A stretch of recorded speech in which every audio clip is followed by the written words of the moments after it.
Okay, yes, we are preparing for Nanay birthday. They are preparing. I'll show you. Kulang yan.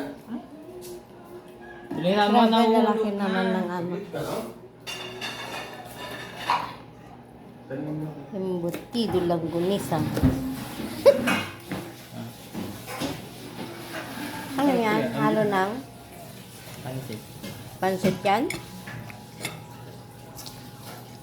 Oh, biglang tumangkag si Celine, ha?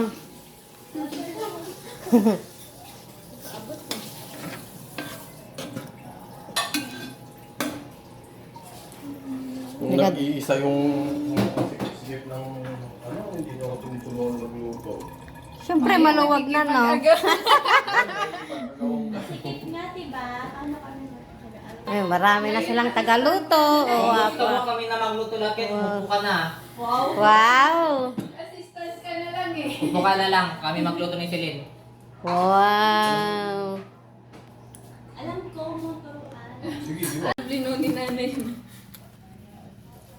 Madali lang para yan, bilhan mo. Meron na siyang cake, di ba? Cupcake na lang. Ha? Cupcake. Ay, baka Nakalimutan ko na din. Minsan, madalas binibilhan natin si Naren pero tayo rin nakakaubos No.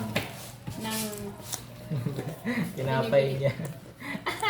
Alala ko ito. Kantaan nyo sila ng happy birthday. Walang akong pasuot na sana. Bibili.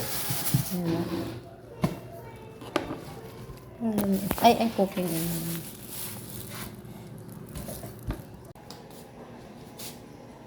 Magkano naman yung ganito?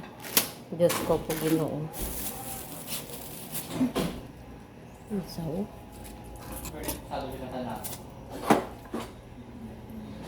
pinutol-putol mo na para dumami? Preparing for Nanay birthday. Yan guys. Ang handa ni Nanay. Anong ginagawa nyo? Nawalan ng gas. Natulog ng tagaluto. Naubos ang gas. Patay tayo. Ayan. Nabakante na yung mga lulutuin nila kasi naubusan kami ng gas. Ano ba yan? Wrong timing naman.